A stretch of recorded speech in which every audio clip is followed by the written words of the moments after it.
Taggart Downare, you have an interesting background.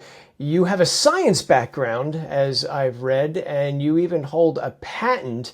And one of the things that I wanted to talk to you about today, and we'll talk about this in a minute, is you're also the creator of the most interesting foam roller that I've encountered, and that is the Rollga. And I want to circle back and talk about that, but let's talk for a few minutes about foam rolling itself. So what are some of the benefits of foam rolling that people may not be aware of? I know foam rolling's been popular in the gym world since at least the 1980s, but is there anything out there that maybe people are not aware of about this device? Yeah, a lot of times it's used typically for like muscle recovery. It helps the muscles to recover faster after a hard workout. But, the main mechanism behind foam rolling is it increases blood flow. And so, with that increase in blood flow, it helps the muscle recovery, but it also helps, that the muscle soreness. And then the big thing that's changed over the last 10 years, because I've invented the Rollga roller about 10 years ago. And so, we've been around a long time, but the thing that I've noticed the biggest change in like the science behind it and even some of the research that we're currently doing is in how it can increase flexibility. And it increases flexibility through like the lengthening of the sarcomeres.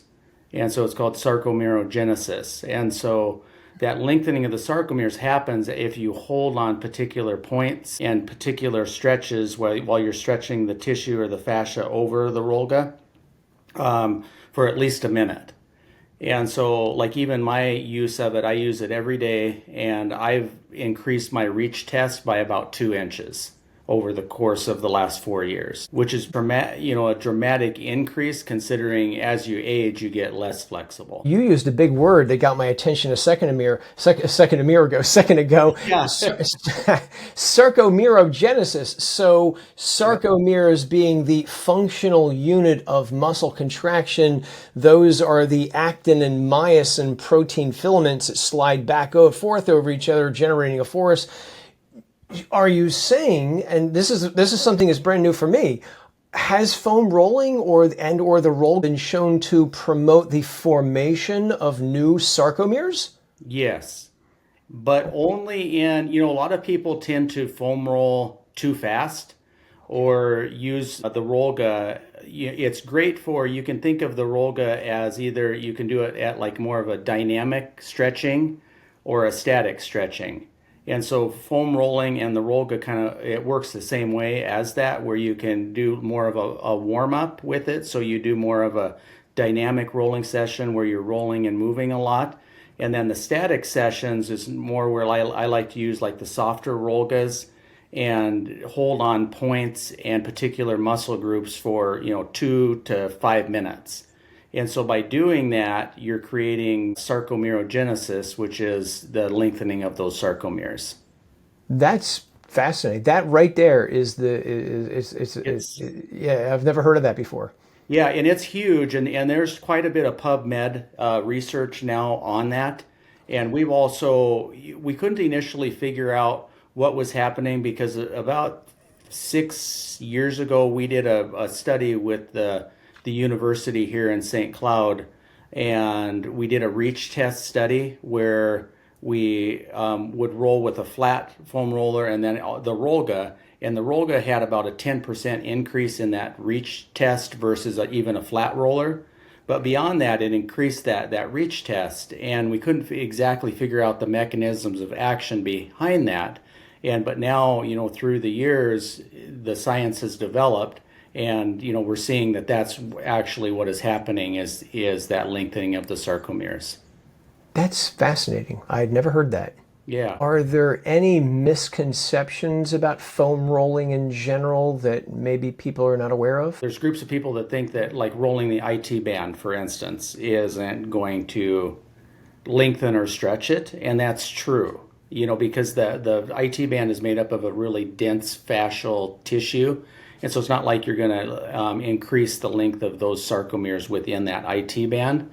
But what the Rollga does and how it does it so well is with those contours, it reaches behind that IT band and gets the quad muscles behind that. And so that's what you're helping to release and to, stretch out. Since you've been involved in all this for over a decade, have you noticed that when people use a foam roller, any of them in general, do they tend to work one or more muscle groups more than others, or are there muscle groups that's often neglected that you think people should maybe want to take a more closer look at when they foam roll?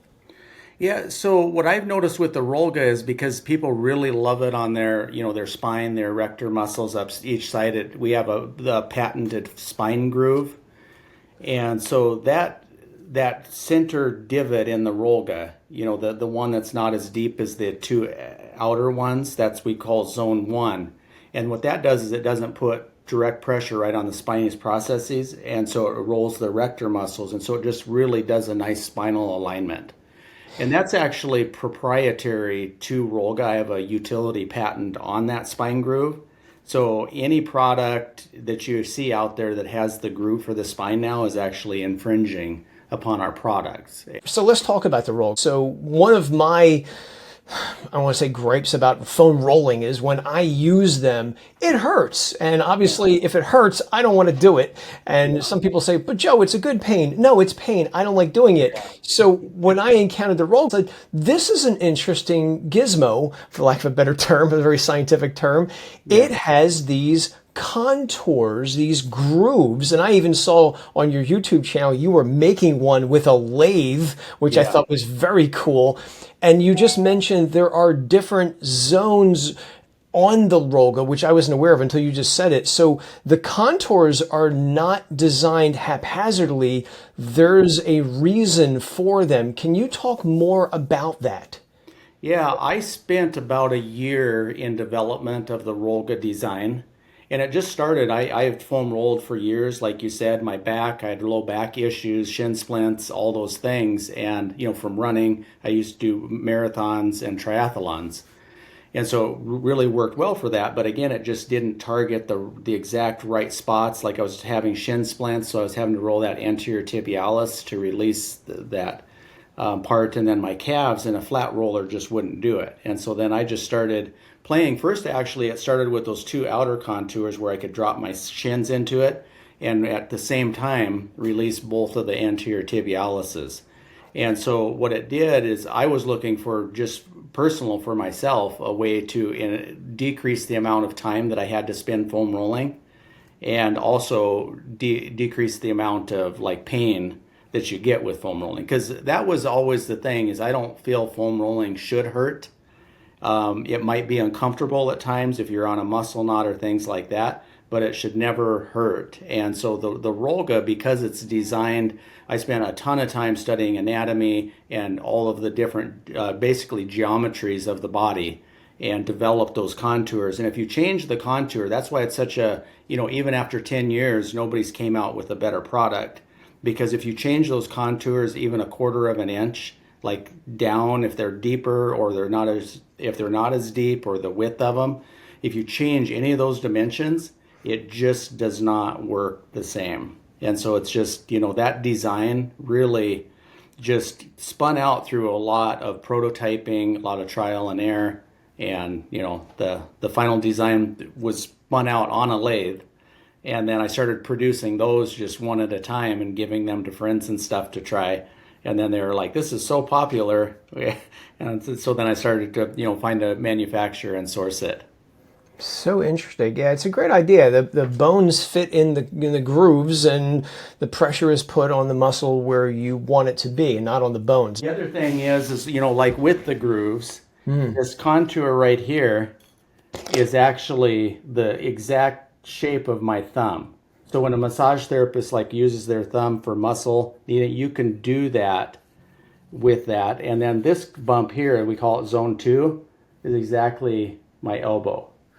And so you can use that as an elbow or thumbs, fingers, as a massage therapist. So I tried to mimic it as much after our own bodies as possible, and that's why it fits our bodies so well. Very interesting. Is there an optimum time per session someone should use the Rollga? I mean, could they do it for a half an hour, an hour? Is there a point where you might get diminishing returns? Yeah, it really depends on what your goals are and how familiar you are with the Rollga. Generally recommend starting out just really easy, just hitting, couple muscle groups, seeing how your body responds that next day and building up from there. Like in the evenings, I will do like really long Rollga sessions, hour plus while I'm watching a movie, just holding on different pressure points. So I developed a whole body map of pressure points that kind of correlate not only like acupressure points and trigger points, but just it encompasses all of the different body points that the Rollga can hit really precisely. So if someone's not used to using the Rollga, is it possible they might overdo it and have some muscle soreness the next day? For sure. Yeah, if you definitely roll too much, you can definitely, get sore and have that sore muscle response. And that makes sense. Just like with a massage, if you get an overly aggressive massage from a Yep. therapist, you're going to have muscle soreness the next day. So that does make Yeah. sense. I know you're going to be at AAAI's convention in Atlantic City, June 6th to the 8th. You're going to have some Rollgas with you for people to test drive and check out. Yep. I'm looking forward to seeing it in action more. So I'll definitely be seeing you there. Taggart, this has been a great conversation. I really appreciate your time, and I'm looking forward to seeing you in Atlantic City. Yeah. Thank you.